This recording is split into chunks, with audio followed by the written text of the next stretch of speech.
وقال الملک کو، اب اس کے بعد ایک نیا چیپٹر آ رہا ہے اس داستان کا.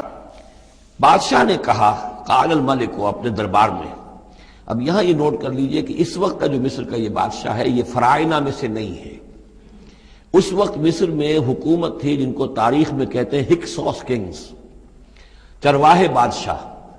ہوا یہ تھا کہ یہی جو عرب کا ڈیزرٹ تھا جس نقشے میں آپ نے دیکھا ہے، ہمیشہ تاریخ میں ایسا ہوتا رہا ہے کہ ڈیزرٹ میں کچھ قوت جو ہے، ہیومن پوٹینشل ڈیولپڈ ہوتا ہے، پھر وہ آ کر جو متمدن علاقے ہوتے ہیں ان پر حملہ کرتا ہے، اور پھر یا تو لوٹ مار کر کے واپس آ جاتے ہیں یا وہاں پر اپنی حکومتیں بھی قائم کر لیتے ہیں.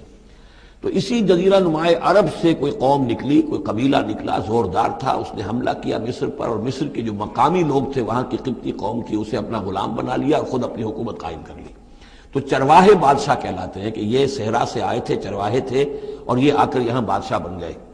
گویا کہ یہ لوکل نہیں تھے، بادشاہ تھے، فرائنہ میں سے نہیں تھے، فرائنہ کے خاندان میں سے نہیں تھے، بلکہ خود عرب تھے.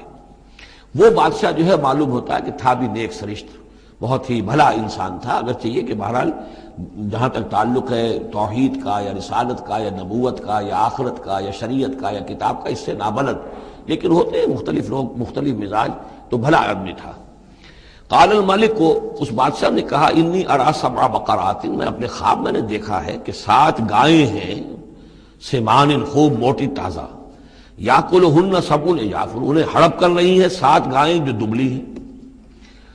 7 گائیں دبلی ہیں اور وہ ہڑپ کر رہی ہیں 7 موٹی تازہ گائیں کو. یاکلہن سبع عجاف وسبع سنبلات خضر، اور میں دیکھتا ہوں کہ 7 بالیاں، بالیں ہیں ہری، سٹے ہیں ہرے اناج کے، وَأُخَرُ یابسات، اور 7 ہیں کہ جو سوکھے ہیں. یا ایھا الملأ افتونی فی رؤیایا، اے میرے درباریوں، اے میرے سرداروں، ذرا مجھے میرے خواب کی تعبیر بتاؤ. ان کنتم للرؤیا تعبرون، اگر تم واقعتاً خوابوں کی تعبیر کا فن جانتے ہو، اس سے واقف ہو.